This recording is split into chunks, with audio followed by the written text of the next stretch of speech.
Hey guys and gals, welcome back to Cafe Con Lego for another Fig Friday. And this Friday we're talking about Riri Williams, aka Ironheart. So starting from the top, I used a fro hairpiece for her, and then for her face and arms I used the 2019 DC Series 2 Bumblebee figure for that.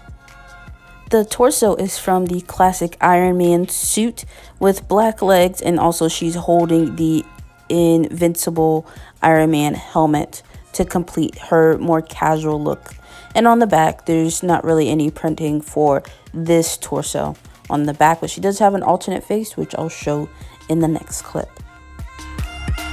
For Riri's alternate look, including the alternate face, of course the hair stays the same as well as the helmet, but the full body piece that we have here is the invincible Iron Man suit, which you can tell by the arc reactor shape in the middle of the chest, which is that hexagonal shape.